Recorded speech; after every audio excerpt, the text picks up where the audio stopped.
Excellences, Messieurs les ambassadeurs, Messieurs les représentants des ambassades, Messieurs les consuls honoraires, Messieurs les journalistes, Mesdames, Messieurs, bonjour.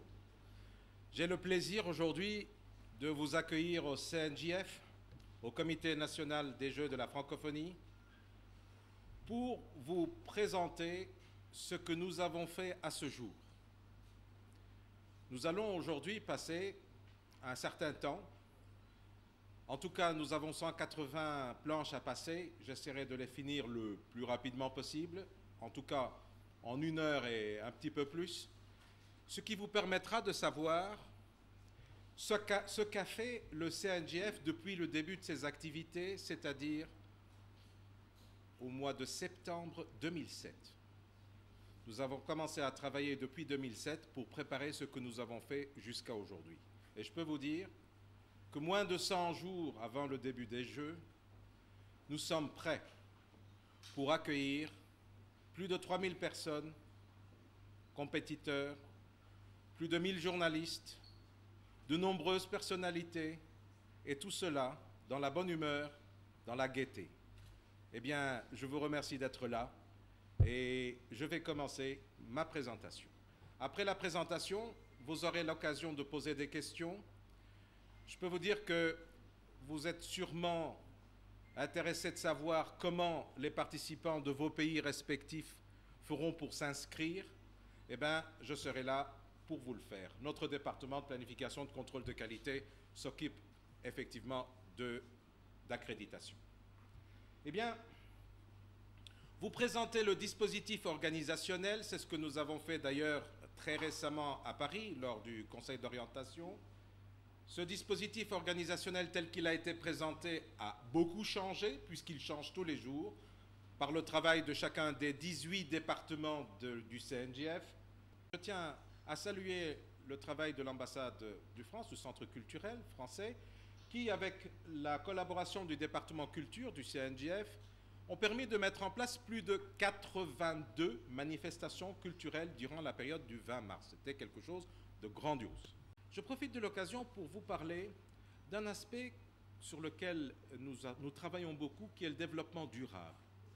Nous plaçons les Jeux de la francophonie sous le signe du développement durable, c'est-à-dire nous considérons aujourd'hui au CNJF que cette manifestation doit permettre aux générations futures libanaises de bénéficier des infrastructures et des équipements que les Jeux de la francophonie ont bien amenés. Le deuxième point, c'est la formation des jeunes. Nous estimons que des experts venant de l'étranger, comme par exemple des metteurs en scène qui vont préparer l'événement d'ouverture, et bien ces metteurs en scène vont former des metteurs en scène libanais. Il y a des spécialistes en sport, des spécialistes en informatique qui vont former aussi des Libanais. Et nous estimons que déjà le CNJF ici est une école qui va former pas mal de jeunes, des bénévoles, mais aussi des jeunes qui y travaillent. Et je peux vous dire que le transfert de compétences qui se fait au sein du CNJF va laisser une grande trace. Beaucoup de personnes vont sortir de cette expérience, non pas avec un diplôme de participation, mais avec une expérience personnelle qu'ils pourront plus tard monnayer sur le marché de l'emploi, ce qui est quelque chose de très important. Le troisième point du développement durable, c'est l'environnement. Eh bien, au CNJF, si vous avez l'occasion de voir, nous avons des poubelles spéciales dans lesquelles on met les papiers à recycler. Eh bien, on recycle le papier au CNJF. Et ce papier est ramassé pour être recyclé dans des usines de recyclage. Mais ce n'est pas tout. Nous estimons qu'un événement de cet ordre va faire qu'il y aura un impact sur l'environnement par les avions qui vont atterrir, par les voitures, les bus qui vont circuler, par toutes ces personnes qui seront présentes. Eh bien, nous allons faire 3 choses. Le premier, recyclage de papier. Le deuxième, nous allons faire une campagne pour diminuer l'utilisation de l'électricité inutilement. Donc, on va faire de la formation. Et le troisième point, déjà aujourd'hui, grâce au CNJF, on a planté 1000 arbres à Beyrouth, dont certains arbres au village de la francophonie.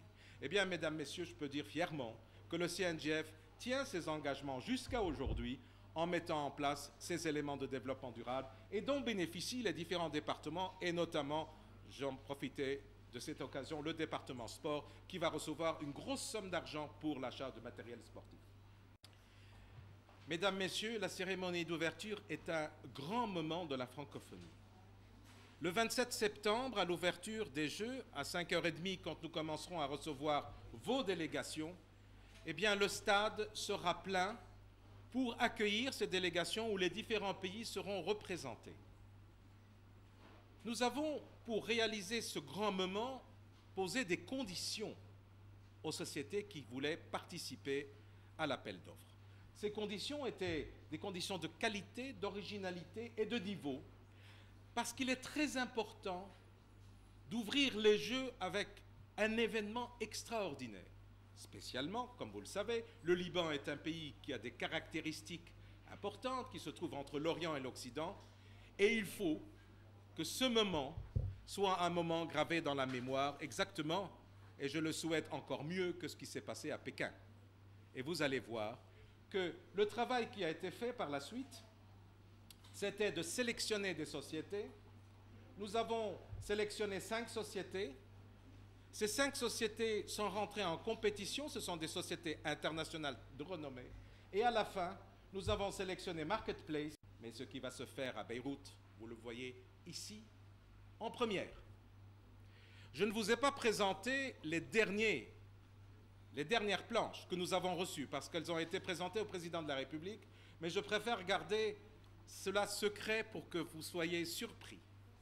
Mais je tiens à vous dire qu'à un certain moment, vers 7h30 du soir du 27 septembre, le stade va rentrer, la lumière partira, il sera sombre et tout d'un coup va sortir de la pelouse une mer d'eau sur laquelle circulera un bateau phénicien. Et puis dans les autres éléments du scénario, nous aurons la carte du Liban de laquelle sortira de terre plus de 1000 danseurs habillés par les plus beaux designers de mode. Ça sera un moment grandiose. Je peux vous dire que 32 minutes de scène vont se passer pour offrir le rêve au jeu de la francophonie. Je vous assure que ça sera un grand moment. J'ai vu le scénario. Monsieur Daniel Charpentier, qui est un très grand metteur en scène, c'est lui qui a conçu le système, et il sera aidé par une équipe de 200 personnes, et puis il y aura 1000 danseurs qui vont faire cet événement, et cela se passera après que les délégations nous soient passées, accueillies par 1000 enfants libanais qui vont venir les encadrer, être avec eux. Je vous assure que ça sera un très grand moment, et j'insiste que vous ne perdiez pas ce moment-là. On peut voir la suite. Voilà, mesdames, messieurs, je ne sais pas si j'ai respecté mon engagement en 1h05. Oui? Plus ou moins? Ça a été peut-être long.